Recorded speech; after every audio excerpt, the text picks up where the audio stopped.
펄펄 뛰면서 경찰을 고발하려 했던 이재명 경기지사가요. 갑자기 오늘 없던 일로 하기로 했습니다. 어찌된 일일지요? 이재명 지사 측의 입장 먼저 들어보시고요. 얘기 나눠보겠습니다. 경찰을 고발하면서 얻게 된 그런 여러 가지 이제 다른 시선들 거기에 대해서 좀 어떻게 좀 생각하시는지 궁금합니다.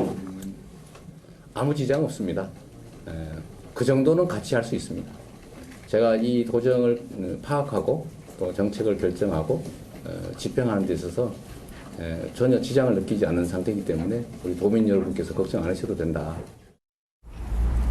조금 전 당에서 고발을 하지 말아줄 것을 공식 요청하였습니다.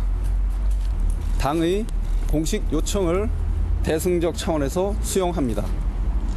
이는 이재명 경기도지사님의 뜻이기도 합니다. 이상입니다. 친형 강제 입원과 관련해서 이게 기소될 이유가 없는데 이제 고발을 해야겠다. 어제 나가려고 하다가요, 보완하고 오늘도 30분 전에 갑자기 취재진은 철회가 됐다는 얘기를 들었습니다. 어떻게 된 건가요? 장혜찬 평론가님. 이게 내막을 살펴보니까 네. 이해찬 민주당 당대표와 이재명 지사 측의 관계자가 전화 통화를 한 것 같습니다. 두 사람이 직접 통화를 한 것은 아닌데요. 네. 아마도 이해찬 대표의 측근으로 알려져 있는 이화영 평화부지사가 통화를 하지 않았을 것이냐는 관측이 나오고 있고요. 뭐 이해찬 대표가 직접적으로 경찰 수사를 하지 마라, 해라 이렇게 지시를 한 것은 아닌데 지금 집권 여당 아니겠습니까? 집권 여당의 어떤 광역단체장이 여당의 경찰을 고발하는 것 국민들 보기에 네. 상당히 안 좋은 그림으로 비춰질 수밖에 없기 때문에 그 부분에 대해서는 도정에 더 집중하고 네. 수사에 그냥 수사기관의 어떤 결과에 따라가는 것이 맞지 않겠냐. 그런 의견을 이해찬 대표가 전달했다고 해요. 네. 그 부분을 또 이재명 지사가 받아들인 것으로 보여지고요. 사실 현직 단체장과 경찰이 서로 고소 고발하는 전을 보여주게 된다면 이 문재인 정부의 어떤 이 사법기관에 대한 신뢰도도 훼손될 수 있는 부분이기 때문에 중간에 이해찬 대표 같은 경우는 당의 큰 어른 아니겠습니까? 나서서 적절하게 저는 교통 정리를 한 것으로 보여집니다.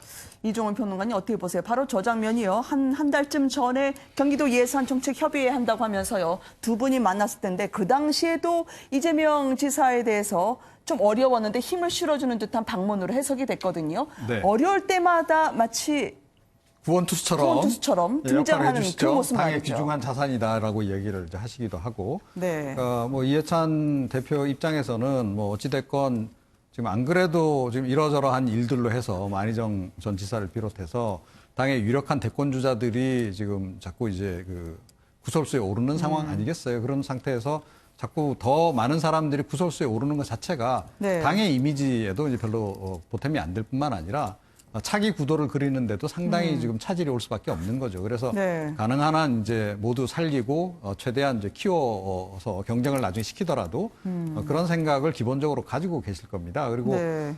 이재명 지사 측에서는 더욱더 이제 이해찬 대표가 신경이 많이 쓰일 수밖에 없는 것이 그러니까 사실은 친노 친문 쪽에서 이재명 지사에 대해서 그렇게 평가가 좋은 편이 아니잖아요. 아, 그래요? 예, 네. 그런 상황이기 때문에 이해찬 대표가 사실은 그 많은 부분, 그런 부분에서의 본인의 부족한 점을 메워줄 수 있는 그런 존재이기도 합니다. 그래서 이해찬 대표하고는 이재명 지사 입장에서도 어떻게 보면 굉장히 잘 지내야 되는 그런 그 상황이고요.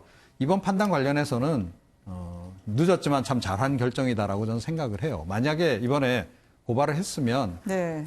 이재명 지사의 공직관 자체에 문제가 있는 거 아니냐라고 하는 근본적인 그런 그 의문이 많이 제기가 됐을 거라고 생각을 합니다.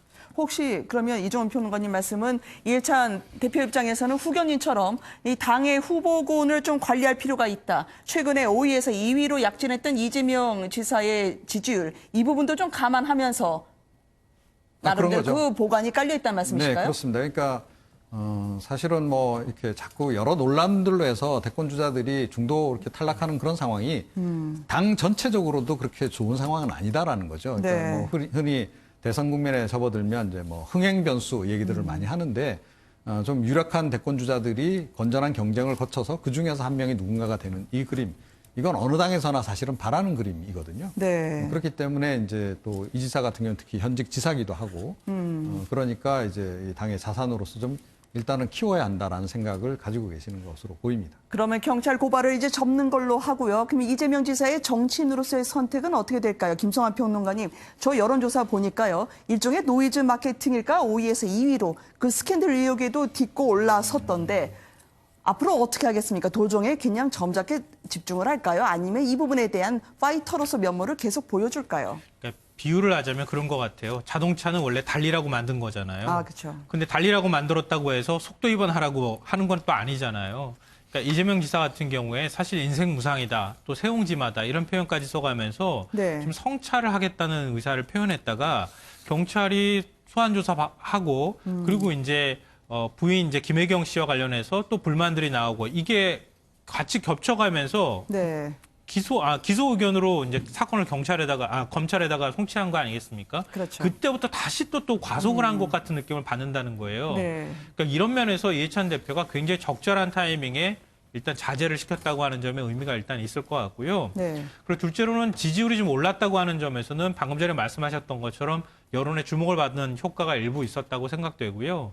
또 하나는 좀 김부선 씨 문제와 관련해서 이재명 지사가 조금 부담을 덜었다고 하는 측면 이런 것도 한편으로 작용하고 네. 이재명 지사에 대한 이 어느 정도의 기대 심리라고 하는 거는 아직까지는 완전히 사그라들지는 않은 것 같다고 하는 게 제가 보는 관점입니다. 네. 그러니까 이재명 지사가 과거 이제 성남시장 시절에 보여줬던 모습이나 명쾌했던 어떤 정책적인 어떤 지향점이라든가 이런 부분에 대해서 나름의 어떤 평가를 했던 분들이 꽤 있거든요. 그러니까 이재명이라고 하는 대권 주자에 대한 기대 심리가 완전히 꺾이지 않았다고 하는 점을 이번 여론조사가 보여줬다. 네. 그러니까 더 사실은 이재명 지사 입장에서는 자기 관리를 잘해야 되는 거죠. 네. 위기라는 게 이렇게 기회가 될 수 있는 거군요. 이재명 지사와 관련해서 저희가 한번 살펴봤습니다.